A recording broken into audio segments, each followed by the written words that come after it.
മുഖമില്ലാത്ത ഒരുപാട് ആളുകളെ കാണുന്ന ഒരു ഇടമാണ് ഫേസ്ബുക്ക്. പേര് ഫേസ്ബുക്ക് എന്നാണെങ്കിലും മുഖമില്ലാത്ത ആളുകളുടെ സംഗമ ഭൂമിയാണ് ഫേസ്ബുക്ക്.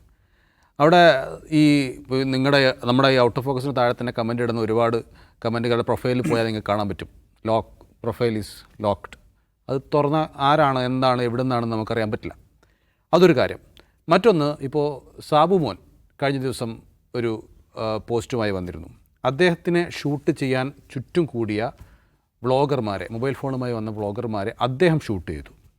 പക്ഷേ അപ്പോൾ കാണുന്ന ചിത്രം, അദ്ദേഹം ഷൂട്ട് ചെയ്തപ്പോൾ ഈ ഷൂട്ട് ചെയ്യപ്പെട്ട ആളുകൾ അവരെല്ലാം മുഖം പൊത്തുകയാണ്. അതിൽ മിക്ക ആളുകളും മുഖം പൊത്തുകയാണ്, തിരിഞ്ഞു നടക്കുകയാണ്, ഇരുട്ടിലേക്ക് ഓടി മറയുകയാണ്.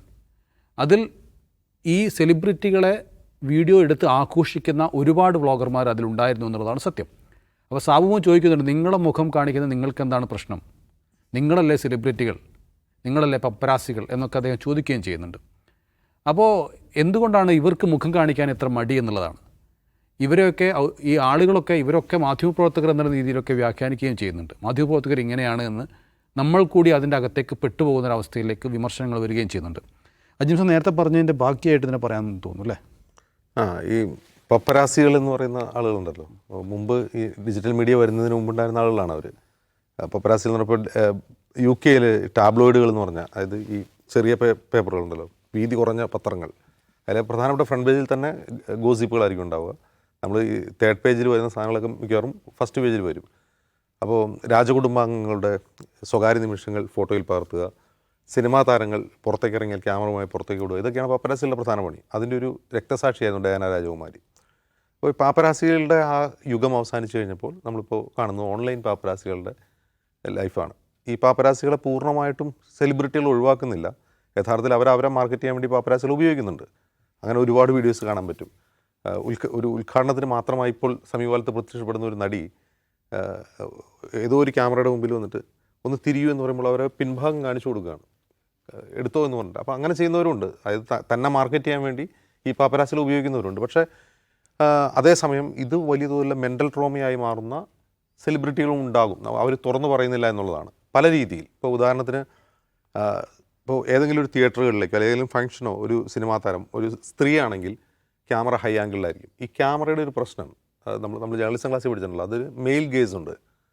ക്യാമറ പുരുഷനാണ്. ക്യാമറയുടെ ഏത് ആംഗിളിലും അത് സ്ത്രീകളെ നോക്കുന്നത് പുരുഷൻ നോക്കുന്നത് പോലെയാണെന്ന് പറയാറുണ്ട്. അതുപോലെയാണ് ഇവരെപ്പോഴും ഹൈ ആംഗിളിലേക്ക് ക്യാമറ പിടിക്കും. അപ്പോൾ ഇവരുടെ ശരീരത്തിലേക്കാണ് അവരത് ഫോക്കസ് ചെയ്യുക. എന്നിട്ട് അത് ശ്രദ്ധിക്കാൻ വേണ്ടി ഒരു തലക്കെട്ട് അവർ കൊടുക്കും. ആ തലക്കെട്ട് അപ്പോൾ ഇപ്പോൾ സോഷ്യൽ മീഡിയ പ്രത്യേകിച്ചും ഫേസ്ബുക്കും ഒക്കെ മോണിറ്റൈസ് ചെയ്യാൻ തുടങ്ങിയതിന് ശേഷം ഇത്തരം കണ്ടൻറ്റുകൾ അവരുടെ അൽഗരിതം തന്നെ നമ്മൾ ഫോളോ ചെയ്യാതെ തന്നെ ഇത്തരം പേജുകൾ നമ്മുടെ മുമ്പിലേക്ക് വരികയാണ്, നമ്മളെ കാണിക്കുകയാണ് ചെയ്യുന്നത്. അപ്പോൾ അതൊരു സോഷ്യൽ ഇഷ്യൂ തന്നെയാണ്. ഇപ്പോൾ നമ്മൾ മുമ്പ് ഇൻഫ്ലുവൻസേഴ്സിനെ പറ്റി പറഞ്ഞതുപോലെ തന്നെ ഈ പാപ്പരാസികൾ ഒരു സോഷ്യൽ ഇഷ്യൂ ആണ്. ഇതിൻ്റെ പ്രശ്നം ഇപ്പോൾ ചില സെലിബ്രിറ്റികൾ പൊതുവെ മാധ്യമങ്ങളിൽ നിന്ന് മാറി നിൽക്കുന്നവരുണ്ട്. സോഷ്യൽ മീഡിയ ഉപയോഗിക്കാത്തവർ, മാധ്യമങ്ങളുടെ മുമ്പിലേക്ക് വരാത്തവർ, പ്രൊമോഷന് പോകാത്തവർ, ഇൻ്റർവ്യൂ കൊടുക്കാത്തവർ, നമ്മൾ പേര് പറയുന്നില്ല, അങ്ങനെ ഒരുപാട് പേരുണ്ട്. പ്രൊമോഷന് പോകാൻ വേണ്ടി താല്പര്യപ്പെടാത്ത താരങ്ങളുണ്ട്. അതിൻ്റെ പ്രധാനപ്പെട്ട കാരണം അവരുടെ പ്രൈവസി ബ്രീച്ച് ചെയ്യപ്പെടുന്നു എന്നുള്ളതാണ്. ഇപ്പോൾ ഒരു ഉദാഹരണത്തിന്, അനുഷ്കയും വിരാട് കോഹ്ലിയും സ്വന്തം മകളുടെ ചിത്രം എവിടെയും പ്രദർശിപ്പിച്ചിട്ടില്ല ഇതുവരെ. കുട്ടീൻ്റെ അടുത്ത് 1-2 വയസ്സാവാറായി. അത് അവർ ഈ പ്രശ്നം കൊണ്ടാണ്, ഈ പ്രൈവസി ബ്രീച്ച് ചെയ്യപ്പെടുന്നു എന്നുള്ള പ്രശ്നം അവർ സ്വയം എടുക്കുന്നൊരു പ്രശ്നമാണത്. അപ്പോൾ ഇതും ഒരു സാമൂഹിക പ്രശ്നമായി വളർന്നുകൊണ്ടിരിക്കുകയാണ്. ഇപ്പോൾ ബ്രിട്നി സ്പിയേഴ്സിന് ഉണ്ടായ മാനസികാരോഗ്യ പ്രശ്നങ്ങളെ പറ്റി നമുക്കറിയാം. അത് ഈ പറയുന്ന ഇതിൻ്റെ ഒരു ഉപോൽപ്പന്നമായിട്ട് സംഭവിച്ച കാര്യമാണ്. ഗായികയാണ് അവർ. അപ്പോൾ ഈ സോഷ്യൽ മീഡിയ എന്ന് പറയാൻ പാടില്ല, ഈ പറയുന്ന പപ്പരാസികളുടെ വൃത്തികേടുകൾ നമ്മൾ കാണുന്നില്ല. അതിനപ്പുറം അതിൻ്റെ വ്യാപ്തി വളരെ വലുതാണ്. ഞാൻ അതിൻ്റെ കുറച്ച് കണ്ടൻറ്റ് മാത്രമേ എൻ്റെ ഫീൽഡിലൊക്കെ വരാറുള്ളൂ. ഞാൻ വളരെ കുറച്ച് കാണാറുള്ളൂ. പക്ഷേ നിഷാദൊക്കെ ആയിട്ട് സംസാരിക്കുമ്പോഴാണ് എനിക്കതിൽ കൂടുതൽ പ്രശ്നങ്ങൾ മനസ്സിലാവുക. അത് വലിയ ഇമ്പാക്റ്റാണ് ഉണ്ടാക്കുന്നത്. അതിൻ്റെ ഒരു പ്രത്യാഘാതം ഇനി എങ്ങനെയാണ് വരാൻ പോകുന്നുള്ളത് ചില ആത്മഹത്യകളിലോ മറ്റെന്തെങ്കിലും മാനസികാരോഗ്യ പ്രശ്നങ്ങളിലേക്കൊക്കെ വരുമ്പോഴാണ് അത് പുറത്തേക്ക് വരിക എന്നാണ് എനിക്ക് തോന്നുന്നത്. ഇത് വലിയ പ്രശ്നമാണ്. ഇതിൻ്റെ ഒരു കുഴപ്പം എന്താണെന്ന് വെച്ചാൽ, ഇത് മുതിർന്ന ആളുകളെ മാത്രമല്ല, ബാലതാരങ്ങളെ പോലും, അതായത് ചൈൽഡ് പോണോഗ്രഫി എന്ന് പറയാവുന്ന തരത്തിലുള്ള രീതിയിലുള്ള കണ്ടൻറ്റ് പോലും പ്രത്യക്ഷപ്പെടുന്നുണ്ടെന്നതാണ്. ആ രീതിയിൽ പോലും പ്രത്യക്ഷപ്പെടുന്നുണ്ട്. പക്ഷേ ഇതിനെ നമ്മൾ എങ്ങനെയാണ് നിയമം പോലും റെഗുലേറ്റ് ചെയ്യുക എന്ന് ചോദിച്ചാൽ, ഈ ഹേറ്റ് സ്പീച്ച് മാതിരിയാണിത്. അപ്പോൾ ഇത്തരം ഹേറ്റ് സ്പീച്ചിനെ സംബന്ധിച്ച് ഇപ്പോൾ സോഷ്യൽ മീഡിയ പ്ലാറ്റ്ഫോമുകളൊന്നും ഒരു നടപടിയും സ്വീകരിക്കുന്നില്ല. ഫേസ്ബുക്കിൽ നിങ്ങൾക്ക് ഏതെങ്കിലും നിങ്ങൾക്ക് ഒഫൻസീവായിട്ട് തോന്നുന്ന ഒരു കണ്ടൻറ്റും റിപ്പോർട്ട് ചെയ്യാൻ പറ്റില്ല. ഒരു സാധനം അവർ നീക്കില്ല. ഫേസ്ബുക്ക് തുറന്നു വച്ചിരിക്കുകയാണ് ഹേറ്റിനും ഈ പറയുന്ന ഈ പാപ്പരാസികൾക്കും വേണ്ടി ഫേസ്ബുക്ക് തുറന്നു വെച്ചിരിക്കുകയാണ്. അങ്ങനെ ഒരുപാട് പ്ലാറ്റ്ഫോമുകൾ, ഫേസ്ബുക്ക് മാത്രമല്ല. അപ്പോൾ ഇതിന് ഒരു സെൽഫ് റെഗുലേഷൻ വേണം. സർക്കാർ ഇപ്പോൾ എന്തൊക്കെയോ നിയമം ഉണ്ടാക്കാൻ പോകണമെന്ന് കേട്ടു. എന്തെങ്കിലും മാറ്റം സോഷ്യൽ മീഡിയയിൽ ഉണ്ടായിട്ടുണ്ടോ? ഒന്നും ഉണ്ടായിട്ടില്ല.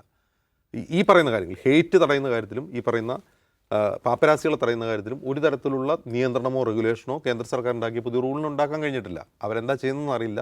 സർക്കാരിന് ഇഷ്ടമല്ലാത്ത അക്കൗണ്ടുകൾ പൂട്ടിക്കുന്നതിനപ്പുറം ആ നിയമനിർമ്മാണം കൊണ്ടും ചട്ടനിർമ്മാണം കൊണ്ടും ഒന്നും ഉണ്ടായിട്ടില്ല, ഒരു മാറ്റം ഉണ്ടായിട്ടില്ല. ഇനി ഇത് നിയന്ത്രിക്കാൻ വന്നു കഴിഞ്ഞാൽ അവിടെയും വേറെ പ്രശ്നമുണ്ട്. ഈ ഫ്രീ സ്പീച്ചിൻ്റെ പ്രശ്നം വരും. അത് അഭിപ്രായ സ്വാതന്ത്ര്യത്തെ വെല്ലുവിളിക്കുന്ന ഭരണകൂട ഇടപെടലായിട്ട് വ്യാഖ്യാനിക്കപ്പെടുകയും ചെയ്യും.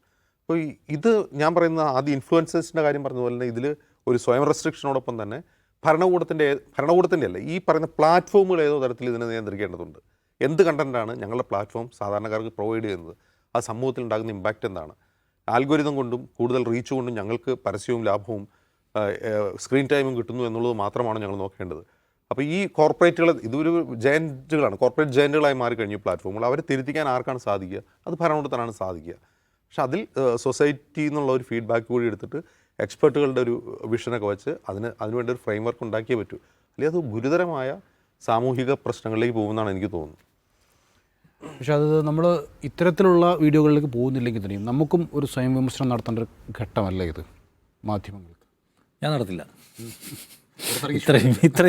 ഇത്രയും മോശം സംഗതികൾ അല്ല, ഇത്രയും മോശം സംഗതിയല്ല ഞാൻ പറഞ്ഞത് ഇപ്പോൾ പലപ്പോഴും സ്വകാര്യത ലംഘിക്കുന്ന രീതിയിലേക്കൊക്കെ കാര്യങ്ങൾ പല ഘട്ടം, ഇപ്പോൾ നമ്മളൊരു മരണ വീട്ടിലാണെങ്കിലും അങ്ങനെയൊക്കെ പലപ്പോഴും, എപ്പോഴും എന്നല്ല പലപ്പോഴും ഇതിനുള്ള ഒരു ഭ്രംശനം സംശയമില്ല. ആളുകളുടെ പ്രൈവസിയിലേക്ക് കടന്നു പോകുന്ന മാധ്യമ പ്രവർത്തന സംസ്കാരത്തെക്കുറിച്ച് നമ്മൾ ഒരുപാട് തവണ സംസാരിച്ചിട്ടുണ്ട്, പലതവണ ഇവിടെ കുമ്പസാരിക്കുകയും ചെയ്തിട്ടുള്ളതാണ്. ഇതിനകത്തൊരു കാര്യമുള്ളത്, ഇതെന്തുകൊണ്ടാണ് പൂർണ്ണമായും ഈ പണി നിന്നു പോകാത്തത്? ആളുകൾ ഇപ്പം നേരത്തെ അജുൻസ് പറഞ്ഞില്ല, ആളുകളുടെ സ്വകാര്യതയിലേക്ക് കടന്നു കയറി ഫോൺ ക്യാമറ വയ്ക്കുക. ഒരാൾ എവിടേക്കെങ്കിലും പോകാൻ ഇറങ്ങുമ്പോൾ 6, 7, 8, 9, 10 പേരൊക്കെ മൊബൈൽ ഫോണുമായിട്ട് പിന്നാലെ ഓടുകയാണ്. അവരുടെ കൂടെ ക്ലോസ് റേഞ്ചിൽ വെച്ചുകൊണ്ട് ഓടുന്നു. അവർ മാസ്ക് വെച്ചിട്ടുണ്ടാവും, ചില ആളുകൾ ക്യാപ്പ് വെച്ചിട്ടുണ്ടാവും. അവരുടെ ഐഡൻറ്റിറ്റി വെളിപ്പെടുത്തില്ല, എന്നിട്ട് ഷൂട്ട് ചെയ്യുന്നു, അപ്പം തന്നെ എന്തെങ്കിലും ക്യാപ്ഷൻ ഇട്ട് അപ്ലോഡ് ചെയ്യുന്നു. അപ്പോൾ ഇതിങ്ങനെ കൂടിക്കൂടിയേ വരുന്നു. എന്നിട്ട് അതിനകത്തെല്ലാം ആളുകൾ ഭയങ്കരമായിട്ടുള്ള വെർബൽ റേപ്പ് സ്വഭാവത്തിലുള്ള ഡേർട്ടി കമൻറ്റുകൾ ഇടുന്നു.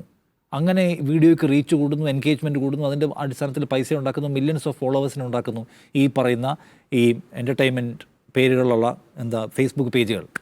അപ്പോൾ ഇത് നമ്മൾ പലകൂടി സംസാരിച്ചിട്ടുണ്ട്. എന്തുകൊണ്ടാണ് അത് അവസാനിക്കാത്തത്? ഇപ്പോൾ കഴിഞ്ഞ ദിവസം രഞ്ജിനി ഹരിദാസ് പെട്ടെന്ന് തിരിഞ്ഞു നിന്നിട്ട് ആ ചോദ്യം ചോദിക്കുന്ന ആളുടെ ക്യാമറ പിടിച്ചിട്ട് നേരെ അയാളുടെ നേരെ തിരിച്ചു പിടിക്കുന്നുണ്ട്. കല്യാണത്തെക്കുറിച്ച് അയാൾ ചോദിക്കുന്നത്. എൻ്റെ കല്യാണത്തെക്കുറിച്ച് ചോദിക്കാൻ നിങ്ങൾ ആരാണ്? എനിക്ക് കല്യാണം കഴിക്കാതെ ജീവിക്കാനുള്ള അർഹതയില്ലെന്നാണ് അവരുടെ ചോദ്യം. ഇതിന് മുൻപൊരു നടി ചോദിക്കുന്നുണ്ട്, ഇമാതിരി തേർഡ് റേറ്റ് ക്വസ്റ്റൻ എന്നോട് ചോദിക്കരുത്. തേർഡ് റേറ്റിന് അവർ ഉപയോഗിച്ച വാക്ക് വേറെയാണ്. ഇപ്പോൾ ഫൈനലി സാബുമോൻ ക്യാമറ എടുത്ത് ഇവരെ കാണിക്കുകയാണ്. അപ്പം ഇതൊക്കെ ഈ 1, 2, 3 എതിർപ്പുകളെ കണ്ടിട്ടുള്ളൂ. അല്ലാതെ ബഹുഭൂരിപക്ഷം മനുഷ്യരും ഇതിനെ ഒരു പബ്ലിസിറ്റി സാധ്യതയായി പ്രയോജനപ്പെടുത്തുന്നുണ്ട്. പുതിയ കാലത്ത് പബ്ലിസിറ്റിക്ക് വേണ്ടത് ഈ തരം കാര്യങ്ങളാണ്, ഇതിനാണ് റീച്ച് കൂടുതൽ എന്നവർ വിചാരിക്കുന്നുണ്ട്. ഈ നടന്നുകൊണ്ടിരിക്കുന്നത് ഒരു മോശം സംസ്കാരമാണെന്നും ഇത് നമ്മുടെ പബ്ലിക്കിൻ്റെ മാനസിക നിലയെ തെറ്റിക്കുന്ന അല്ലെങ്കിൽ ആരോഗ്യത്തെ ഇല്ലാതാക്കുന്ന ഒന്നാണെന്നും നമ്മളൊരു മോശം കൾച്ചറിലേക്ക് കൊണ്ടുപോകുന്നതാണെന്നും പരിധി വിട്ട് കഴിയുമ്പോൾ ഈ പറയുന്ന മൊബൈൽ ഫോൺ സംഘങ്ങൾ എവിടേക്കും ഇടിച്ചു കയറി എന്ത് വൃത്തിയോട് കാണിക്കും. സിദ്ദിഖിൻ്റെ മകൻ മരിച്ച സ്ഥലത്ത് ഇവരുണ്ടാക്കിയ പ്രശ്നങ്ങളെക്കുറിച്ച് നമ്മൾ കണ്ടതാണ്. അപ്പോൾ ഈ സംഘത്തെ തീറ്റിപ്പോറ്റി വളർത്തുന്നത് ആത്യന്തികമായി നമ്മുടെ സാമൂഹിക ആരോഗ്യത്തെ ബാധിക്കാൻ പോകുന്ന കാര്യമാണ് എന്ന ഉത്തരവാദിത്ത ബോധം ആർക്കില്ല? ഈ പറയുന്ന സെലിബ്രിറ്റികൾ 3/4% പേർക്കുമില്ല. ഏതെങ്കിലും ഒരു പരിപാടി തുടങ്ങാൻ സമയത്ത് എല്ലാവരും വന്നാലും ചില പ്രത്യേക യൂട്യൂബ് അക്കൗണ്ടുകൾ വന്നിട്ടില്ലേ എന്ന് ഇവർ തന്നെ ചോദിക്കുന്നത് കേൾക്കാം. ആ കുയിൽ വന്നിട്ടില്ലേ, ഈ കിളി വന്നിട്ടില്ലേ എന്നൊക്കെ ചോദിക്കുന്നതാണ്. കാരണം അവരോട് വന്നാൽ അവർ വഴിയാണ് ഇത് റീച്ച് കിട്ടുക എന്ന് ഇവർ തന്നെയും വിചാരിക്കുന്നു. അവർക്ക് വേണ്ടി നിന്ന് കൊടുക്കുന്നു, അവരുടെ വളിപ്പൻ ചോദ്യങ്ങൾക്ക് മറുപടി പറയുന്നു.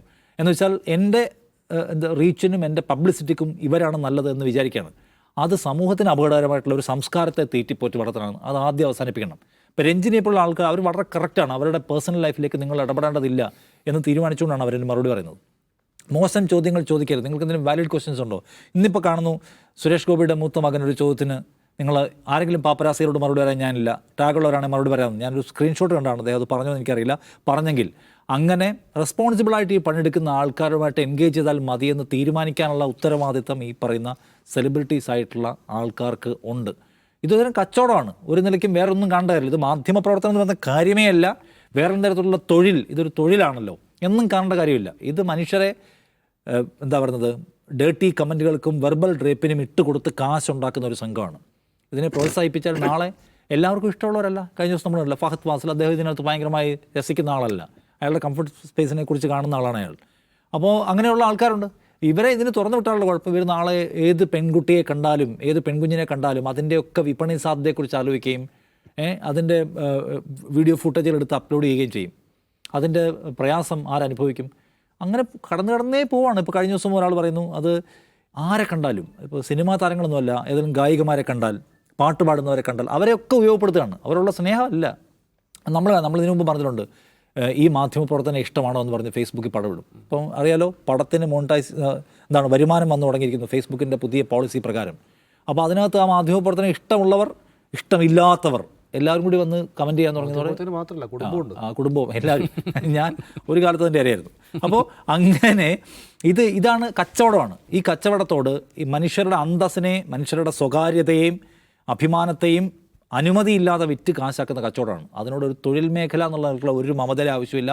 മാധ്യമ പ്രവർത്തനം എന്ന് പറയുന്ന യാതൊരു കൺസേണും ആവശ്യമില്ല. നമ്മൾ പ്രവർത്തിക്കുന്നത് എങ്ങനെയാണ്? നമ്മൾ പ്രവർത്തിക്കുന്നത് കേന്ദ്ര സർക്കാരിൻ്റെ ലൈസൻസ് നോംസിനെ മുൻനിർത്തിയാണ്. അതിനകത്ത് ഹെയ്റ്റ് ഉണ്ടാക്കുന്ന ഒരു സംഗതി വരാൻ പാടില്ല. സ്ത്രീകളുടെയും കുട്ടികളുടെയും അഭിമാനത്തെ ഡിസ്റ്റേബ് ചെയ്യുന്ന ഒരു കണ്ടന്റ് വരാൻ പാടില്ല. ലൈസൻസ് നോംസ് കർക്കശമാണ്. അത് വന്നാൽ 3 നോട്ടീസ് കിട്ടിയാൽ ലൈസൻസ് പോകും. ആ റെസ്പോൺസിബിലിറ്റി ഇവർക്ക് ആരോടുമില്ല. സോ അതുകൊണ്ട് ഇതിനെല്ലാം ഉത്തരവാദിത്തത്തിൻ്റെ കള്ളിക്കകത്ത് കൊണ്ടുവരാനുള്ള ബാധ്യത ഭരണകൂടത്തിനുണ്ട്. ഈ വൃത്തികേടുകാരെ എന്താ പറയുന്നത്, അവരോട് എൻഗേജ് ചെയ്യുക, അവരെ എൻ്റർടൈൻ ചെയ്യുന്ന പരിപാടി സാമൂഹ്യ ഉത്തരവാദിത്തം മുൻനിർത്തിക്കൊണ്ട് ഈ സെലിബ്രിറ്റികളും അവസാനിപ്പിക്കേണ്ടതുണ്ട്. റെസ്പോൺസിബിളായ ആൾക്കാരുണ്ടല്ലോ, റെസ്പോൺസിബിളായിട്ടുള്ള യൂട്യൂബേഴ്സ് ഉണ്ട്, അവരോടാവാം എന്നാണ് ഞാൻ പറഞ്ഞത്. അല്ലാത്തവർ പ്രോത്സാഹിപ്പിച്ചാൽ അതിൻ്റെ കെടുതി പിന്നെ അനുഭവിക്കാൻ പോകുന്നത് ഇവർ മാത്രമായിരിക്കില്ല. യെസ്, ഓരോ മനുഷ്യനും അഭിമാനമുണ്ട്. അവരുടെ ആ കംഫർട്ട് സോണിലേക്ക് ആരും കടന്നു ചെല്ലാതിരിക്കുക.